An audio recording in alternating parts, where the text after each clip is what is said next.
आज हम करने जा रहे हैं उत्तराखंड राज्य के बारे में। जैसे कि ये जो मैं सीरीज आप लोगों को करा रहा हूँ वो करा रहा हूँ कि जितने भी भारत के राज्य हैं उन सब के बारे में जो भी महत्वपूर्ण जानकारी है उनको मैं उपलब्ध करा रहा हूँ।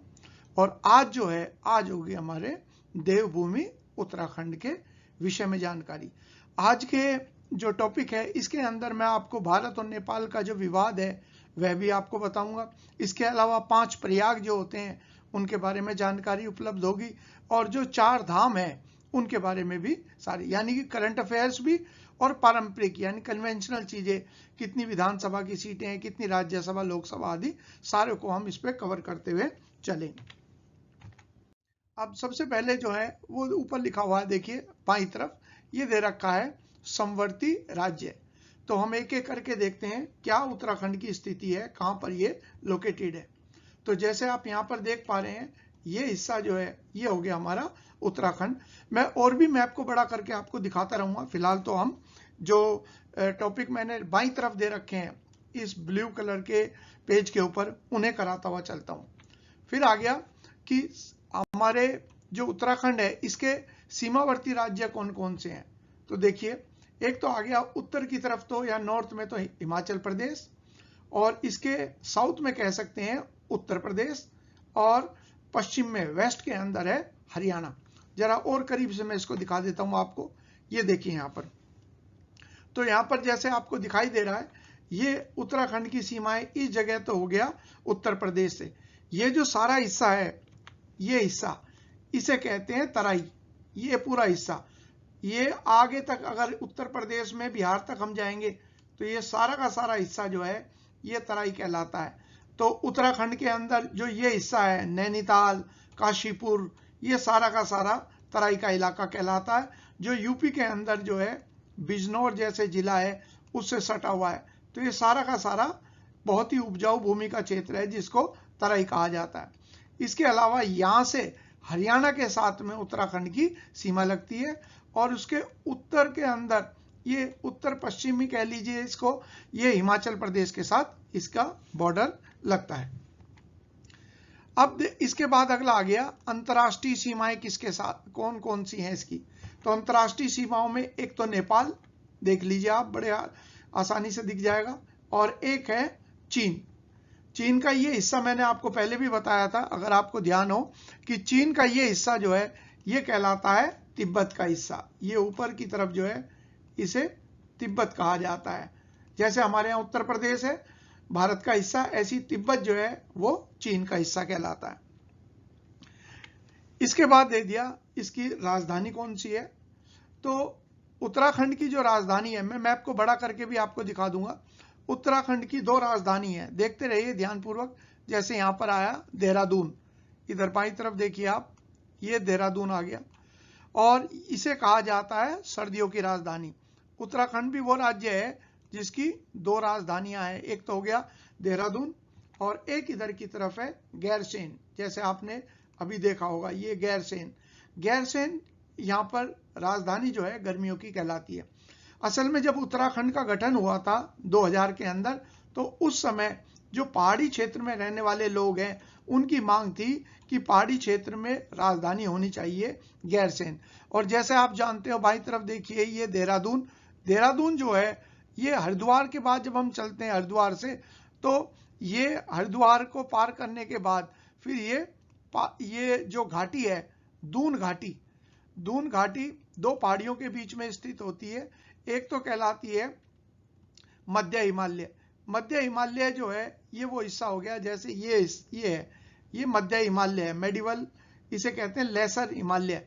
और यहाँ पर देहरादून के बाद जो शुरू होते हैं इन्हें कहा जाता है ये सारे शिवालिक।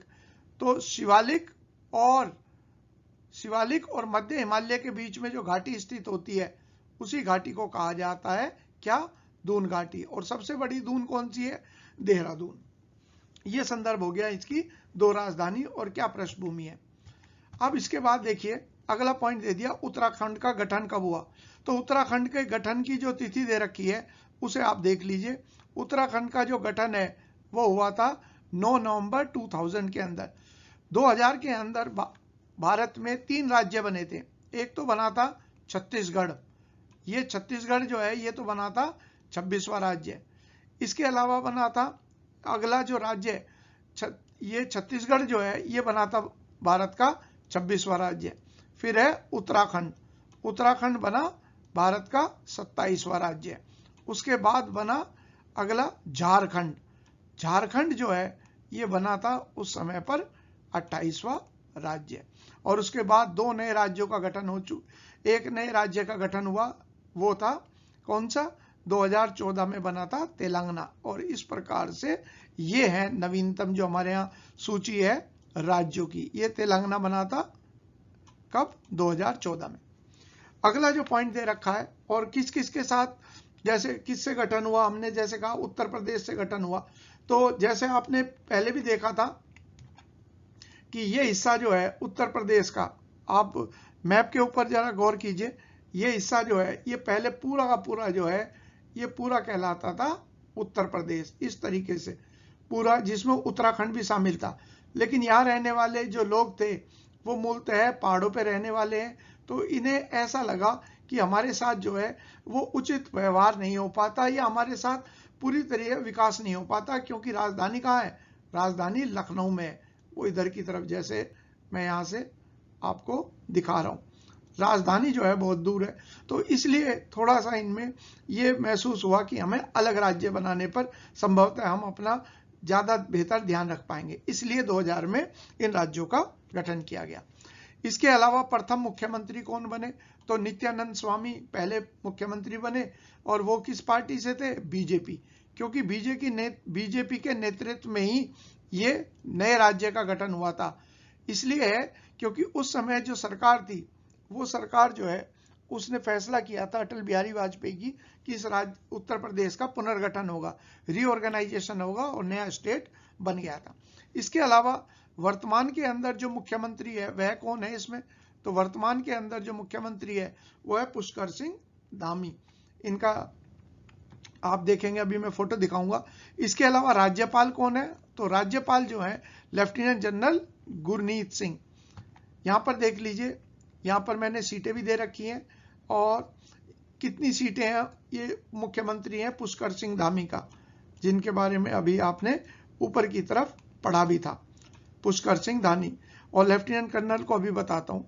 एक तो विधानसभा की सीटें जो हैं वह कितनी है, तो विधानसभा की जो सीटें हैं वह है 70 सीट्स, और सरकार बनाने के लिए कितनी सीटों की आवश्यकता होती है, 36, यानी कि आधे से एक अधिक।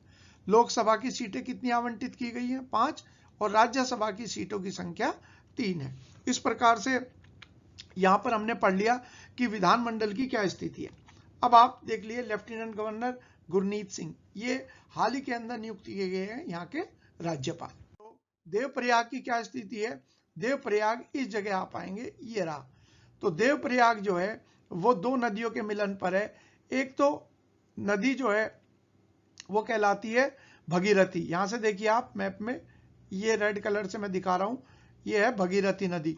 और यहां पर जो है ये है अलकनंदा नदी, ये आ रही अलकनंदा, जो कि कुमायूं क्षेत्र जो है उसकी सबसे बड़ी नदी कहलाती है। असल में उत्तराखंड को जो है दो भागों में वर्गीकृत किया गया सांस्कृतिक तौर पर। एक तो 7 जिले हैं इधर की तरफ वेस्ट में, इन्हें तो कहते हैं गढ़वाल, ये गढ़वाल कहलाता है। और जो ये 6 जिले हैं इधर की तरफ इस लाइन के इधर, जो नेपाल से लगे हुए जिले हैं, जैसे पिथौरागढ़ है, नैनीताल है, इन्हें कहा जाता है कुमायूं। ये दो हिस्सों के अंदर इसको सांस्कृतिक रूप से डिवाइड किया जाता है। तो ये जो अलकनंदा है, जैसे आप देख पा रहे हो, अलकनंदा जो है कुमायूं की नदी है। तो जहां ये दो नदियां मिलेंगी, यानी कि भगीरथी इधर से और अलकनंदा इधर से, तो वो कहलाता है कौन सा, देवप्रयाग। इसके बाद आ गया रुद्रप्रयाग, मंदाकिनी और अलकनंदा। ये नदी जो है यहां पर देखिए, ये कहलाती है मंदाकिनी। तो मंदाकिनी और फिर अलकनंदा, अलकनंदा तो लगभग सभी में आएगी जितने भी प्रमुख प्रयाग है, ये दोनों की दोनों कहां मिलती हैं, वो कहलाता है रुद्रप्रयाग। इसके बाद तीसरा दे दिया अलकनंदा और पिंडर, बाईं तरफ भी देखते रहिए। अलकनंदा तो मैंने बार बार दिखा रहा हूं, ये अलकनंदा, इधर, और यहां से एक नदी जो है ये आई पिंडरी या पिंडर कहते हैं, जहां ये मिलेगी ये बनाएगी कर्णप्रयाग। चित्र में जरूर देखते रहिए। इसके बाद है नंद प्रयाग, अलकनंदा और नंदिनी। तो यहां पर अलकनंदा फिर बनाते हैं, यहां पर अलकनंदा, और यहां पर नदी है ये नंदिनी, ये कहलाता है क्या, नंद प्रयाग। ये पॉइंट देखिए। इसके बाद आ गया आखिरी विष्णु प्रयाग, ये धौलीगंगा और अलकनंदा, फिर अलकनंदा। अलकनंदा नदी जो है यहां से आ रही थी, जिसको हम बार बार ड्रॉ कर रहे थे, ये अलकनंदा, और ये जो है इसको धौलीगंगा। ये दोनों की दोनों नदियां जहां मिलती है वो कहलाता है विष्णु प्रयाग। तो ये हो गए 5 प्रयाग। जैसे आपने हाल ही के दिनों में सुना होगा कि उत्तर प्रदेश में इलाहाबाद का नाम बदल कर रखा गया क्या, प्रयागराज। क्यों रखा गया इसको, क्योंकि गंगा जी की जो सबसे बड़ी सहायक नदी है वह कौन सी है, वह है यमुना। तो गंगा जी में यमुना कहां जाकर मिलती है, वो मिलती है प्रयागराज में, इसीलिए इसको प्रयागों का राजा सबसे बड़ा प्रयाग कहा गया, जिसको पहले इलाहाबाद के नाम से जाना जाता था। इसके बाद है विष्णु प्रयाग के बारे में 1-2 पॉइंट और दे रखा है। जो यहाँ पर विष्णु प्रयाग है वो क्या दे रखा है, इस स्थान पर भगवान विष्णु का मंदिर भी है, जिसका निर्माण इंदौर की महारानी, ये इंपॉर्टेंट हो गया। देखिए जो इंदौर है, इंदौर के में जो मराठों का राजघराना था वह कहलाते थे होलकर। जब मराठों की शक्तियां चरम पर थी तो मराठा जो है वो 4 सरदार थे, 5 सरदार थे मुख्यतः, जिसमें से 2 तो मध्य प्रदेश में थे। इंदौर में जो मराठे थे उन्हें कहा जाता था होलकर, और होलकर राजघराने की ये थी महारानी अहिल्याबाई। इसके अलावा एमपी में एक और था ग्वालियर।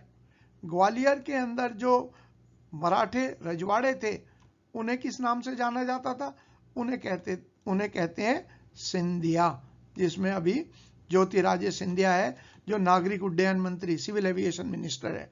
तो महारानी अहिल्याबाई जो है इनका काफी नाम आता है, और इनका जो योगदान है वो केवल इन्होंने इंदौर तक ही अपने इस धार्मिक कार्य को नहीं रखा, बल्कि इन्होंने उत्तर प्रदेश के अंदर जो काशी विश्वनाथ का मंदिर है, भाई भोले की नगरी जो है वो कहलाती है काशी, भगवान शिव की नगरी कहलाती है। तो वहां पर जो प्रसिद्ध मंदिर है काशी विश्वनाथ, उसका निर्माण का श्रेय भी महारानी अहिल्याबाई को जाता है। इसके अलावा गुजरात में सोमनाथ मंदिर को तो सभी लोग जानते हैं, जिसके ऊपर जो आतताई हैं, हमलावर हैं, उन्होंने काफी बार हमले किए। तो उस मंदिर को जीर्णोद्धार यानी कि उसको रेनोवेट जो है वो महारानी अहिल्याबाई ने ही किया था। तो सनातन धर्म के अंदर महारानी अहिल्याबाई का जो नाम है उत्तर भारत में वो बड़े ही श्रद्धा और निष्ठा के साथ लिया जाता है। जो कार्य इन्होंने धार्मिक कार्य जैसे मंदिरों आदि का निर्माण या उन्हें ठीक कराने के लिए किया था। इसके बाद आगे धाम। देखिए हमारे यहाँ जो हिंदू हैं, हिंदुओं में 2 प्रकार के धाम हैं, एक तो बड़ा धाम और ये कहलाते हैं छोटा धाम। मैंने दोनों ही दे रखे हैं। बड़े धाम कौन कौन से हैं, बद्रीनाथ, द्वारका, जगन्नाथपुरी और रामेश्वरम। ये मैंने इधर आपको मैप के ऊपर आप देखेंगे तो यहाँ पर मैंने मैप में भी उनको दिखाया हुआ है कि जैसे बद्रीनाथ जो है उत्तराखंड में है, द्वारका जो नगरी है जो भगवान श्री कृष्ण के साथ जुड़ी हुई है वो गुजरात में, और रामेश्वरम वो स्थान भी है जो एपीजे कलाम देश के राष्ट्रपति थे लोकप्रिय, उनका जन्म स्थान भी रामेश्वरम है और सनातन धर्म का एक बड़ा केंद्र भी है। इसके अलावा पुरी जो है ये पड़ता है कहां पर, ओडिशा के अंदर। तो 4 बड़े धाम तो ये कहलाते हैं। और उत्तराखंड में जो 4 धाम है इनको हिमालय के 4 धाम भी कहा जाता है और उत्तराखंड के 4 धाम भी कहलाते हैं। इनको छोटा 4 धाम भी कहते हैं।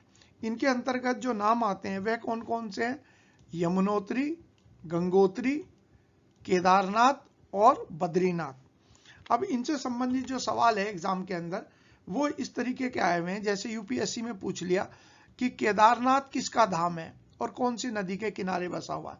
तो मैं चारों करा देता हूं।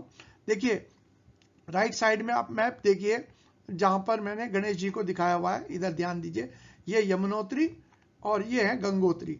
इनके बारे में तो ज्यादा चीजें आपको नहीं करना। इनका धार्मिक महत्व यह है कि उत्तर भारत की दो प्रमुख नदियां, एक तो गंगा जी, जैसे आप देख पाएंगे यहाँ पर, तो गंगा जी यहाँ पर है, ये गंगा जी का है जहां से गंगोत्री है, गंगोत्री से उद्गम स्थल है, ओरिजिन है, और यमुनोत्री से जो है वो उद्गम स्थल किसका है, यमुना जी का। तो दो प्रमुख और पवित्र नदियां उत्तर भारत की, इसलिए ये दो हमारे धाम कहलाते हैं। इसके अलावा अगला इंपॉर्टेंट हो गया केदार। भाई केदार जो नाम है ये पर्यायवाची किसका है, वो शिव जी का है, तो ये शिव का धाम कहलाता है। और कौन सी नदी के किनारे बसा हुआ है, ये है मंदाकिनी नदी। तो यहाँ पर यदि आप देखेंगे केदारनाथ, तो मैं फिर दिखाता हूं, ये देखिए ये केदारनाथ है। तो केदारनाथ जो है, केदारनाथ किस नदी के किनारे है, तो ये नदी आप लोग देख लीजिए, ये कहलाती है मंदाकिनी नदी, इसके एक किनारे पर ये बसा हुआ है।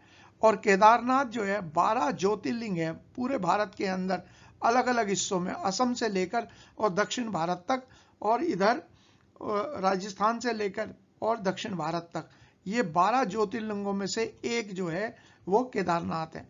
केदारनाथ हिमालय के सभी तीर्थ स्थानों में श्रेष्ठ कहा जाता है।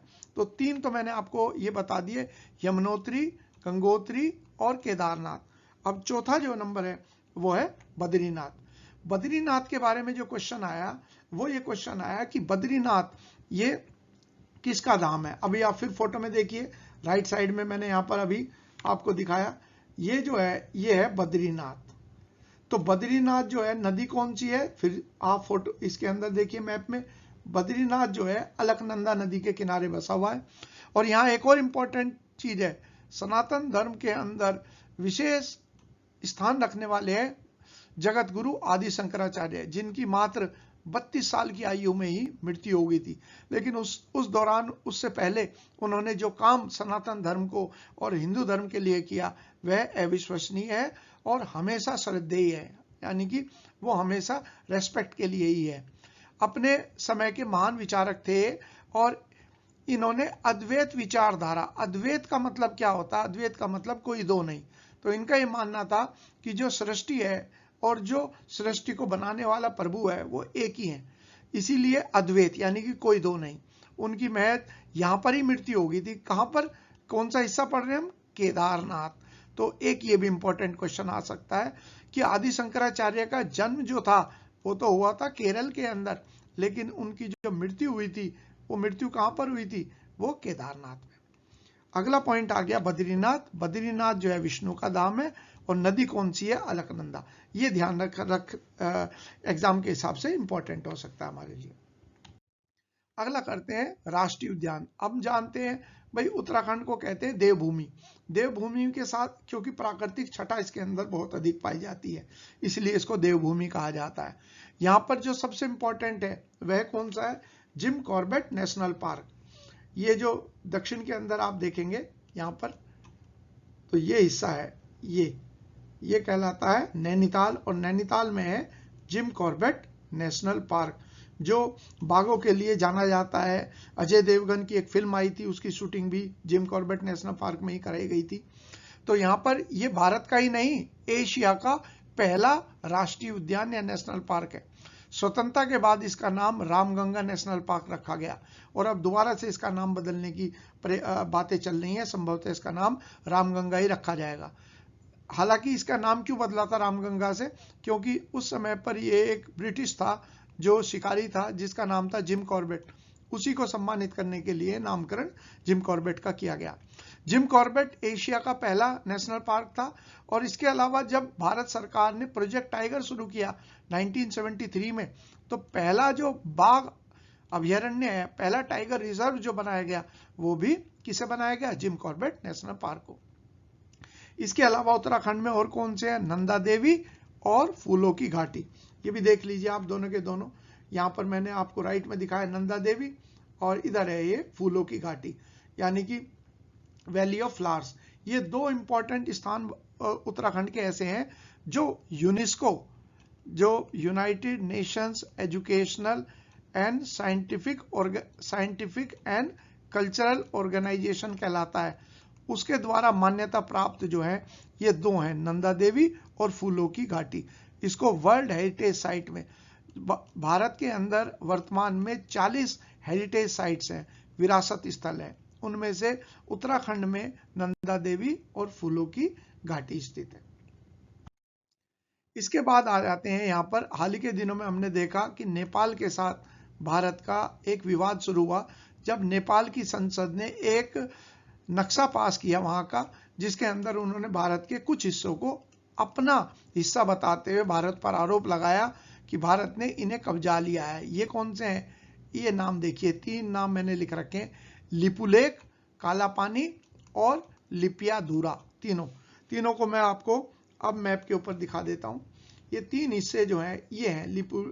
अब जैसे आप देख पा रहे हो, ये हिस्से जो हैं, उत्तर तो यहाँ पर चाइना है, नॉर्थ में तो ईस्ट के अंदर नेपाल है, और ये हमारा भारत है। तो यहाँ पर जो विवाद है, विवाद को जरा मैंने लिख भी रखा है तो उसे बता देता हूँ। एक तो ये ट्राई जंक्शन पर स्थित है, तीनों हिस्से। ये जो लिपुलेख है, लिपुलेख एक दर्रा भी है जिसको पास कहते हैं।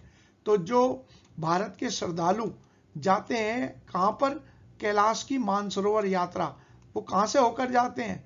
वो इस लिपुलेख से होकर ही जाते हैं। तो सामरिक दृष्टि से भी महत्वपूर्ण है, क्योंकि ये चीन के साथ हमारी जो सीमा है ये उसके ऊपर स्थित है। तो ट्राई जंक्शन पर स्थित है। ट्राई जंक्शन का मतलब हो गया, जैसे आप यहाँ पर मैप में भी देख पा रहे हो, यहाँ पर तो ये नेपाल है इधर की तरफ, ये हिस्सा जो है, और ये चाइना है यहाँ पूरे हिस्से के अंदर। तो इस प्रकार से सामरिक दृष्टि से महत्वपूर्ण है। ये भारत का इलाका जो है, उत्तराखंड के पिथौरागढ़ जिला, ये जो जिला आता है उत्तराखंड का, ये सारा ये पिथौरागढ़ कहलाता है, जो कुमायूं के अंदर है। जैसे मैंने कहा, ये हिस्सा जो है, ये 7 जिले तो गढ़वाल कहलाते हैं, और ये 6 जिले जो हैं उत्तराखंड के, ये कुमायूं कहलाते हैं। और उसमें सबसे बड़ा जिला जो एरिया के हिसाब से है कुमायूं का, वो पिथौरागढ़ है। ये तीनों के तीनों हिस्से जो है, लिपियाधुरा, लिपुलेख, काला पानी, ये तीनों के तीनों इस पिथौरागढ़ में ही आते हैं। नेपाल सरकार का कहना है कि उनका इलाका दारचूला जिले में आता है। दारचूला जो है उनका, यहाँ पर एक जिला है, ये जिला है दारचूला। उनका कहना है कि ये उसी के अंतर्गत आते हैं। और 1962 में जब भारत और चीन की लड़ाई हुई थी, उस दौरान जो है भारत ने ये हिस्सा उनका हथियाया हुआ है। भारत का क्या कहना है देखिए। नेपाल सरकार का दावा है कि वर्ष 1816 में एक संधि हुई थी नेपाल की और ईस्ट इंडिया कंपनी के बीच में। इसे कहते हैं संगोली की संधि। नेपाल और अंग्रेजों के बीच में जो पहला युद्ध हुआ था, जिसे कहते हैं पहला आंग्ल नेपाल युद्ध, वो हुआ था 1814 से लेकर 1816 तक। और ये युद्ध समाप्त हुआ था एक संधि से, जिसे कहा जाता है संगोली की संधि। उसके अनुसार काला पानी जो है उसका इलाका है, तो ये नेपाल का दावा है। हालांकि इस संधि के जो अनुच्छेद है, अनुच्छेद 5, उसमें कहा गया है कि नेपाल जो है काली नदी के पश्चिम में पड़ने वाले इलाकों को अपना दावा नहीं करेगा। ये भी मैं समझाऊंगा कि काली और महाकाली नदी जल विवाद नेपाल और भारत के बीच में क्या है। आप मैप से ही ज्यादा अच्छा समझोगे, लिखा हुआ इतना अच्छा समझ में नहीं आएगा। 1860 के दशक में पहली बार इस इलाके में जमीन का सर्वे हुआ, और 1929 में ये जो है इलाका भारत का हिस्सा घोषित किया गया। तो ये नेपाल का कहना कि ये उसका हिस्सा है, ये बिल्कुल जायज प्रतीत नहीं होता, क्योंकि ये जो संगोली की संधि थी, इसमें क्या कहा गया था, इसमें माना गया था कि जो महाकाली नदी है, इसके वेस्ट में जो हिस्सा होगा, पश्चिम में जो हिस्सा होगा महाकाली नदी के, वो तो भारत का होगा, और इधर का हिस्सा जो है वो नेपाल का होगा। तो क्या मतलब है और कैसे हम इसको समझें, वो देखिए आप यहां पर। ये मैंने दिखाया आपको काली नदी। इस काली नदी को जब ये यूपी में प्रवेश करती है तो इसे कहा जाता है किस नाम से, शारदा नदी। तो इसे ही काली या महाकाली कहते हैं। अब यहां पर आप देखिए ये हिस्सा ऊपर की तरफ, अब नेपाल का ये दावा है कि ये नदी जो है यहां से निकलती है, ये हिस्सा। भारत का ये दावा है कि ये नदी यहां से निकलती है।